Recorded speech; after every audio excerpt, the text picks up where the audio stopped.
ഹർഷിന എന്ന യുവതിയെ നമുക്കറിയാം.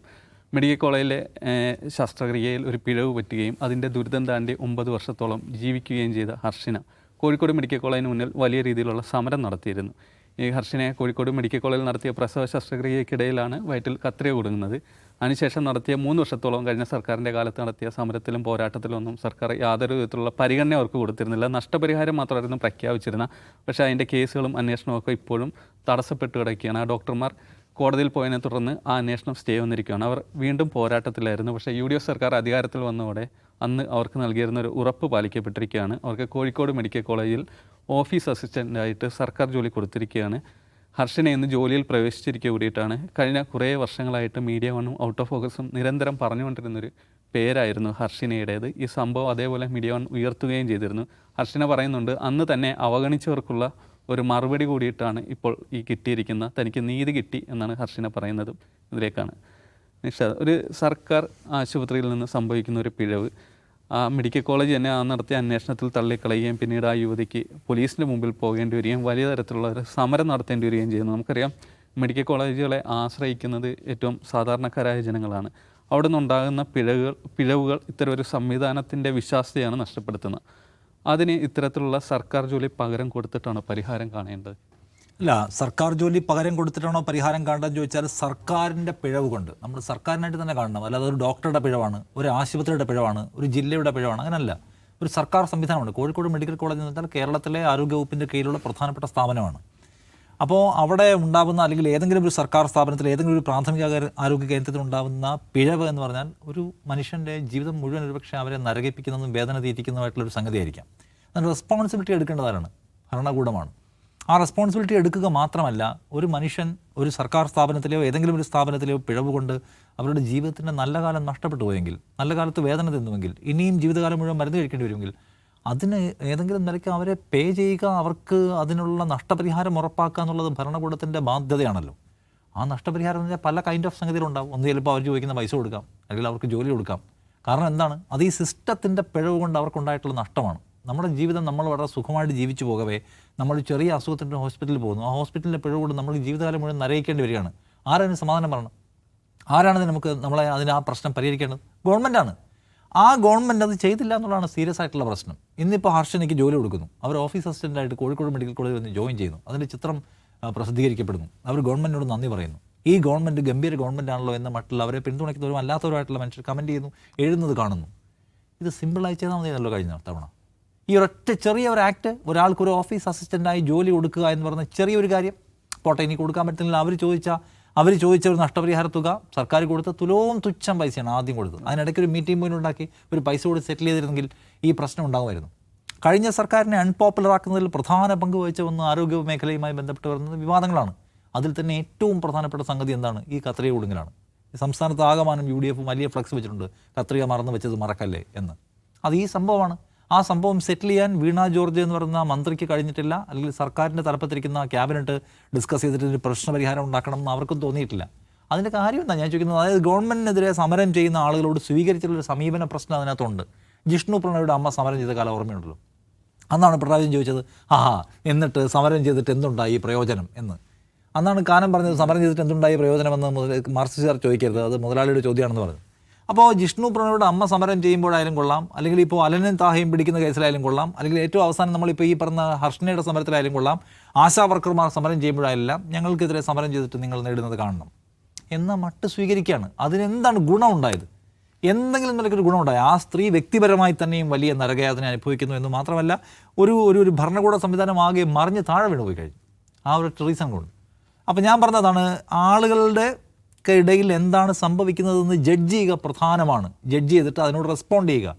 അത് നഷ്ടപ്പെട്ട ഒരു വല്ലാത്ത ഒരു മരവിപ്പിലാണ് CPIMൻ്റെ നേതൃത്വം എന്ന് എനിക്ക് തോന്നുന്നുണ്ട്. ജനങ്ങൾ എന്താണ് ചിന്തിക്കുന്നതെന്ന് മനസ്സിലാക്കുക. MV ഗോവിന്ദൻ മാഷ് പറയാണ്, ആളുകൾക്കിടയിൽ നിന്ന് ശരിയായ ഫീഡ്ബാക്കും വോട്ട് ടേൺ ഔട്ടും മനസ്സിലാക്കി കണക്ക് തരുന്നതിൽ പോലും ഞങ്ങൾ പറ്റിക്കപ്പെട്ടു എന്ന്. അത് കഴിഞ്ഞ കുറേ കാലങ്ങളായിട്ട് CPIM കണ്ടുവരുന്ന ഒന്നാണ്. വളരെ കൃത്യമായിട്ടുള്ള കണക്ക് കൊടുക്കുകയും തോക്കുമോ ജയിക്കുകയും നേരത്തെ അറിയാൻ കഴിയുമായിരുന്ന ഒരു പാർട്ടിയെ നമുക്ക് ഓർമ്മയുണ്ട് ഭൂതകാലത്തിൽ. ഇന്ന് ആ പാർട്ടി പറയുകയും ജഡ്ജ് ചെയ്യുന്ന എല്ലാം തെറ്റിപ്പോവാണ്. അതിൻ്റെ പ്രശ്നം വെച്ചാൽ ജനങ്ങൾക്കിടയിൽ സംഭവിക്കുന്നത് എന്താണ്, ജനം എന്താണ് ചിന്തിച്ചുകൊണ്ടിരിക്കുന്നത്, നമ്മുടെ ഏത് ഏരിയയിലാണ് പാളുന്നത് എന്ന കാര്യം മനസ്സിലാക്കിയാൽ മാത്രം പോരാ, അതിനോട് റെസ്പോണ്ട് ചെയ്യണം. ആ റെസ്പോണ്ട് ചെയ്യുന്നവരെ ചിലപ്പോൾ ആൾക്കാരോട് ചിരിച്ച് കാണിക്കലുള്ള റെസ്പോൺസാണ്, ആളുകളെ കെട്ടിപ്പിടിക്കലുള്ള റെസ്പോൺസാണ്, ആളുകൾ പറയുന്നത് കേട്ടുകൊണ്ട് നിൽക്കുന്ന റെസ്പോൺസാണ്. ഞാൻ ഇപ്പോൾ വി ഡി സതീശൻ്റെ കാര്യം പറഞ്ഞില്ലേ, അപ്പോൾ അദ്ദേഹം ഇതിനോടെല്ലാം പ്രതിവചിക്കുന്നത്, അദ്ദേഹം അതിനോടെല്ലാം സോഫ്റ്റായി അപ്രോച്ച് ചെയ്യുന്നത്, ഒരു നിലയ്ക്കും സോഫ്റ്റ് അല്ലാതിരുന്ന വളരെ ദൃഢരൂപിയായ ഒരു ഗവൺമെൻറ്റിനെ ജനങ്ങൾക്ക് മടുത്തു എന്നും മനസ്സിലാക്കിയിട്ടാണ്. അത് ഈ ഹർഷനയുടെ കാര്യത്തിൽ ഉണ്ടായില്ല. അവർ ഇത് സമരത്തെ പല നിലയ്ക്ക് പറയാൻ ശ്രമിക്കുകയാണ്. ഭയങ്കരമായ സാങ്കേതികത്വം കൊണ്ടൊന്നും ഈ ഹോസ്പിറ്റലാണോ സംഭവിച്ചത്, ഈ ആരോഗ്യമന്ത്രിയുടെ കാലത്താണോ സംഭവിച്ചത്, ഫോർസെപ്സ് ആണെന്ന് പറഞ്ഞു. പിന്നെ കഴിഞ്ഞ ആരോഗ്യമന്ത്രിയുടെ കാലത്താണോ സംഭവിച്ചത്, സർക്കാർ ആശുപത്രി, പിന്നെ കോഴിക്കോട് മെഡിക്കൽ കോളേജിനെ കുറിച്ച് പറയുമ്പോൾ മെഡിക്കൽ കോളേജുകളുടെയും ഇന്ത്യയിലെ കേരളത്തിലെ ആരോഗ്യ സംവിധാനത്തിൻ്റെയും മികവിനെ അപകീർത്തിപ്പെടുത്തരുത്. ലോകത്താകമാനമുള്ള കണക്കെടുത്ത് വെച്ചിട്ട് കേരളത്തിലെ ആരോഗ്യരംഗം എന്തുമാത്രം മെച്ചപ്പെട്ടത്, സംശയമൊന്നുമില്ല, കേരളത്തിലെ ആരോഗ്യരംഗം പരമാവധി മെച്ചപ്പെട്ടത് തന്നെ. പക്ഷേ അത്തരം മറുപടികൾ കൊണ്ടായിരുന്നില്ല ആ പ്രശ്നം സെറ്റിൽ ചെയ്യണം. അതൊരു കത്രിയെ കുടുങ്ങിയ കേസിൽ ആ സ്ത്രീ അനുഭവിച്ച നരകയാതനയുടെ പ്രശ്നമാണ്, അതിനവരെ സെറ്റിൽ ചെയ്യണമായിരുന്നു. അതിനു പകരം കേരളത്തിലെ ആരോഗ്യരംഗം, അതിനെ അപകീർത്തിപ്പെടുത്താൻ നടക്കുന്ന സംസ്ഥാന ദ്രോഹികൾ, പോരാളി ഷാജിയുടെ പേജിലെ പ്രയോഗം കണ്ടിരുന്നല്ലേ, കത്രിക താത്ത, അതെന്തുമാത്രം വൈരാഗ്യ ബുദ്ധിയോടെയാണ് അവരെ സമീപിച്ചത്, ഇപ്പോഴും സമീപിക്കുന്നത്. ഇത് ഗുരുതരമായ പ്രശ്നമാണ്. ഞാൻ പറഞ്ഞത് അതാണ്, ഒരു പ്രശ്നം ഉന്നയിക്കുമ്പോൾ ആ പ്രശ്നം മനസ്സിലാക്കാനും പ്രതികരിക്കാനുള്ള ശേഷി നഷ്ടപ്പെട്ടു പോകുന്ന ഒരു പാർട്ടി നേതൃത്വവും ഭരണകൂട നേതൃത്വവും ഉണ്ടാക്കിയിട്ടുള്ള പൊല്ലാപ്പാട്ടാണ് ഞാൻ അതിനെ കാണുന്നത്. അത് വളരെ സിമ്പിളായിട്ട് അവർക്ക് പരിഹരിക്കാൻ കഴിയുമായിരുന്നു. അതിൽ ഞാൻ നേരത്തെ പറഞ്ഞ കാര്യം പറയുകയാണ്, എന്തിനൊക്കെയാണ് ജനം ഞങ്ങളെ ഇങ്ങോട്ട് തിരഞ്ഞെടുത്ത് വിട്ടിരിക്കുന്നത്.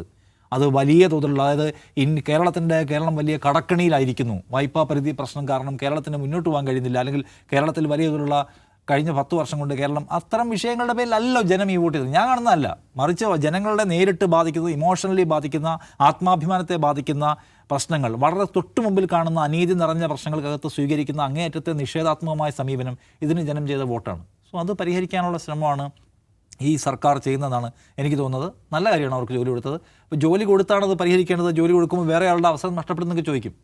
പക്ഷേ ഇത് വേറെ ഒരാളുടെ അവസരം നഷ്ടപ്പെടുന്നില്ലെന്ന് പറയുമ്പോൾ ഇത് സർക്കാരിൻ്റെ പിഴവ് കൊണ്ടുണ്ടായിട്ടുള്ള ഒരു യാതനയാണ് ഒരാൾക്ക് മേൽ. ആ യാതനയുടെ പ്രശ്നം പരമാവധി പേ ചെയ്തിട്ടാണ് പരിഹരിക്കേണ്ടത്. സോ അത് ഒരു മോശം തീരുമാനമാണ്. അല്ലെങ്കിൽ ആ നിലയ്ക്ക് ചില ടെക്നിക്കാലിറ്റി പറയും, അതായത് PSC പരീക്ഷ റാങ്ക് ലിസ്റ്റിൽ കാത്തിരിക്കുന്ന ഒരാളുടെ അവസരം നഷ്ടപ്പെട്ടു പോയിരിക്കുന്നു, അവർക്ക് പൈസ മാത്രം കൊടുത്താൽ മതിയായിരുന്നു എന്ന്. പക്ഷെ അവർക്ക് ഭരണകൂടം ആദ്യത്തെ കേസല്ലല്ലോ, അപകടത്തിൽ മരിച്ച എത്ര ആൾക്ക് ആളുടെ ബന്ധുക്കൾക്ക് ജോലി കൊടുക്കുന്ന എത്രയോ സന്ദർഭങ്ങളുണ്ടായിരുന്നു. സോ അതിൽ വലിയ കാര്യമുണ്ടെന്ന് തോന്നുന്നില്ല. ഇത് ഒരു സിസ്റ്റം ഒരാളുടെ ജീവിതത്തിൽ ഉണ്ടാക്കിയിട്ടുള്ള വലിയ ആഘാതത്തിന് പേ ചെയ്യുന്നതാണ്. അപ്പോൾ അത് വൈകിയെങ്കിലും ഒരു ഭരണകൂടം എന്നൊരു നല്ല തീരുമാനം എടുത്തെന്നാണ് എനിക്ക് തോന്നുന്നത്. ഇതിൽ നിന്ന് പഠിക്കാൻ, ഇതിനോട് എങ്ങനെയാണ് ജനം പ്രതികരിക്കുന്നതെന്ന് കണ്ടിട്ടെങ്കിലും ഈ വിഷയം പഠിക്കാനും പ്രതികരിക്കാനും കഴിയുന്ന ഒരു പാർട്ടിയായിട്ട് CPM മാറാൻ പറ്റണമെന്ന് ഞാൻ പറയാം. യെസ്, അതായത് ഈ ഹർഷനയുടെ കേസ് അല്ലെ ആ സമരം അങ്ങനെ നീണ്ടുപോകുമ്പോൾ അങ്ങനെ അത്ര പെട്ടെന്നും പരിഹരിക്കേണ്ട വിഷയമല്ല എന്ന് അന്നത്തെ സർക്കാരിന് അല്ലെ ആരോഗ്യ വകുപ്പിന് തോന്നിയിരുന്നു. രണ്ട്, ഈ കേരള സമൂഹത്തിൽ ഇങ്ങനെ വലിയ രീതിയിൽ ഷെയർ ചെയ്യപ്പെട്ട ഇമേജുകളുണ്ട്. അത് ആശാ സമരമാകട്ടെ, അല്ലെങ്കിൽ ഹർഷനയുടെ സമരമാകട്ടെ, ഇപ്പോഴത്തെ രക്ഷാപ്രവർത്തനമാകട്ടെ, ഇതിലൊക്കെ ഞങ്ങൾ വന്നോടെ അതിൻ്റെ അകത്തൊരു പരിഹാരം, അല്ലെങ്കിൽ അതിൽ അവരുടെ ആഗ്രഹം എന്തായിരുന്നു അത് സാധിച്ചു കൊടുക്കുക വഴിയിട്ട് ഈ ഹണിമൂൺ പീരീഡിൽ ഇതൊരു എമ്പതിയുള്ള സർക്കാരാണ് എന്നുള്ളൊരു പ്രതീതി ഉണ്ടാക്കാൻ സതീശിന് സാധിച്ചിട്ടുണ്ട്. നമ്മൾ ഈ ഔട്ട് ഓഫ് ഹൗസിൽ പലവട്ടം എനിക്ക് തോന്നുന്നു 1/2 ഡസനോളം എപ്പിസോഡുകൾ ഹർഷനയുടെ വിഷയം ചർച്ച ചെയ്തിട്ടുണ്ട്. ഞാൻ ചില സന്ദർഭങ്ങളൊക്കെ വളരെ വൈകാരികമായിട്ട് ആ വിഷയത്തിൽ സംസാരിച്ചിട്ടുണ്ട്. അതിൻ്റെ ഒരു കാരണം വെച്ചാൽ, ഞാൻ വീട്ടിലേക്ക് പോകുമ്പോൾ ഈ മെഡിക്കൽ കോളേജ് ക്യാമ്പസ് കൂടിയാണ് പോകേണ്ടത്. ഈ സ്ത്രീ ആ ഫുട്പാത്തിലൊരു സമരപന്തലിരിക്കുന്ന പലതവണ കാണേണ്ടി വന്നിട്ടുണ്ട്. ഒരു മനുഷ്യൻ ഇൻസെൻസിറ്റീവ് ആകുക എന്നൊരു സംഭവം ഉണ്ടല്ലോ, ഇൻസെൻസിറ്റീവ് ആകുക, അതാണ് യഥാർത്ഥ ഹർഷനയുടെ കാര്യത്തിൽ ഈ സർക്കാരിന് അല്ലെങ്കിൽ CPM എന്ന് പറയുന്ന പ്രസ്ഥാനത്തിൽ സംഭവിച്ചത്. ഇൻസെൻസിറ്റീവ് ആകുക എന്ന് പറഞ്ഞാൽ മലയാളത്തിൽ പറഞ്ഞാൽ മരക്കഷ്ണമാകുക. ഒരു മനുഷ്യനെ പോലെ പെരുമാറണ്ടേ, മരക്കഷ്ണം പോലെ എന്ത് പറഞ്ഞാലും അത് നമ്മളിപ്പോൾ ഒരു മരക്കഷ്ണത്തോടെന്ന് പറഞ്ഞാൽ അത് സെൻസ് ചെയ്യുന്നില്ലല്ലോ, ആ ഒരു ഇമ്പാക്റ്റ് ഉണ്ടാകുന്നില്ല. ഇതേമാതിരിയാണ് ഈ സ്ത്രീയുടെ കാര്യത്തിൽ സംഭവിച്ചത്. ഇപ്പം ഈ വഖഫിനെ കുറിച്ച് സതീശൻ പറയല്ലോ 10 മിനിറ്റ് കൊണ്ടെന്ന്, 10 സെക്കൻഡ് കൊണ്ട് പരിഹരിക്കാവുന്നൊരു പ്രശ്നമായിരുന്നു ഇത്. 10 സെക്കൻഡ് ഒരു ഓർഡർ ഇട്ട് കഴിഞ്ഞാൽ ആ സ്ത്രീക്ക് നഷ്ടപരിഹാരം കൊടുക്കുക എന്നുള്ളത് 10 സെക്കൻഡ് കൊണ്ട് ഈ സർക്കാരിന് തീർക്കാവുന്നൊരു വിഷയമായിരുന്നു. അവർ അനീതിക്ക് ഇരയായി വർഷങ്ങളോളം ഈ കത്രികയും വയറ്റിലിട്ട് നടക്കേണ്ടി വന്നു. ഒരുപാട് ചികിത്സകൾ, അനാവശ്യമായുള്ള സർജറികൾ, എന്താണെന്ന് മനസ്സിലാകാതെ വേറെ ഏതെല്ലോ അവയവത്തിന് സർജറികളൊക്കെ ചെയ്തിട്ടുണ്ട്. ഇതൊക്കെ ചെയ്യേണ്ടി വന്ന ഒരു സ്ത്രീയാണ് ഇവർ എന്ന് അത് മനസ്സിലാക്കേണ്ട ഒരു ഭരണകൂടം പോട്ടെ, സാമാന്യമായിട്ട് മാനുഷിക ബോധമുള്ള ആളുകൾ മനസ്സിലാക്കണ്ടേ.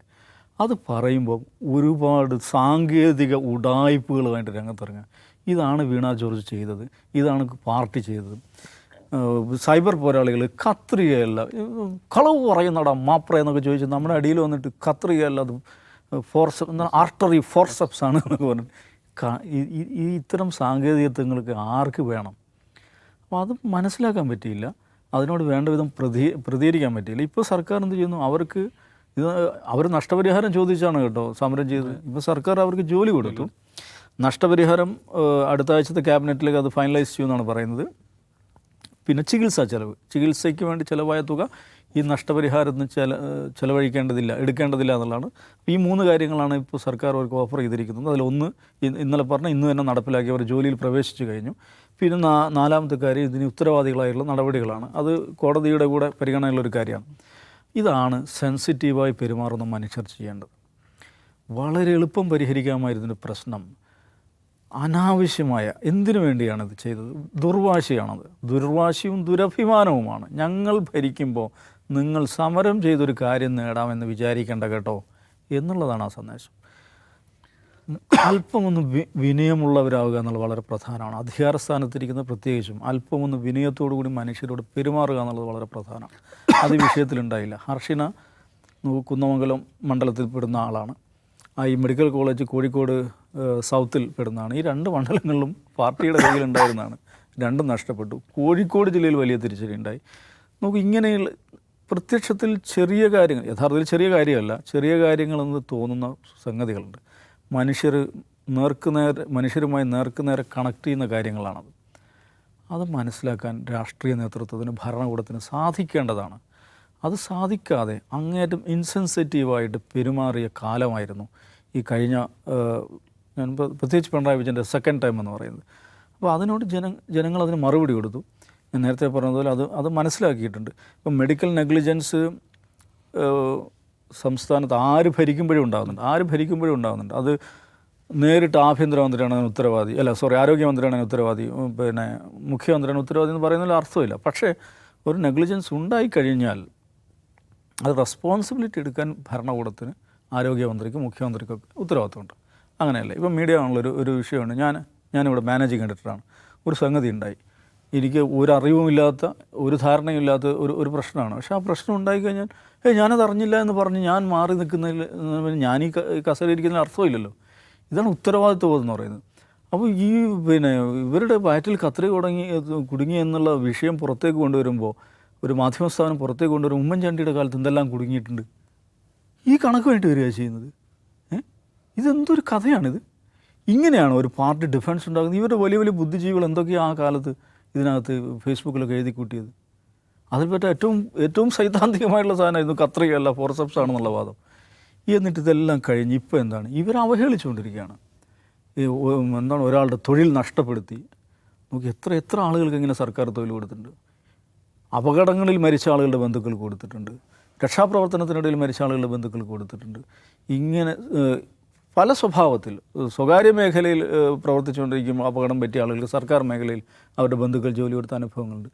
അപ്പോൾ മറ്റൊരാളുടെ തൊഴിൽ നഷ്ടപ്പെടുത്തി എന്ന് പറഞ്ഞാൽ അവരെ അധിക്ഷേപിക്കുക, കത്രികത്താത്ത എന്ന് പറഞ്ഞ് അധിക്ഷേപിക്കുക, ഇതൊക്കെയാണ് ഇപ്പോഴും അവർ ചെയ്തുകൊണ്ടിരിക്കുന്നത്. ഞാൻ മനസ്സിലാക്കി ഇപ്പോഴും CPM-നോ പിണറായി വിജയനോ വീണ ജോർജിനോ എന്തായിരുന്നു ഹർഷിനയുടെ കാര്യത്തിൽ അവർ ചെയ്ത അപരാധം എന്ന് അവർക്ക് ഇപ്പോഴും മനസ്സിലായിട്ടില്ലെന്നാണ് എനിക്ക് തോന്നുന്നത്. മെഡിക്കൽ കോളേജ് സാധാരണക്കാരുടെ ഒരു ആശ്രയ കേന്ദ്രമാണ്. അവിടെ ഉണ്ടാകുന്ന ഇത്തരം പിഴവുകളിൽ ആ കുറ്റക്കാരായ ആരോഗ്യവകുപ്പിലെ ഉദ്യോഗസ്ഥർക്കെതിരെ, ഡോക്ടർമാർക്കെതിരെ കൂടിയിട്ട് നടപടി ഉണ്ടാകണം എന്നാണ് പറയാനുള്ളത്.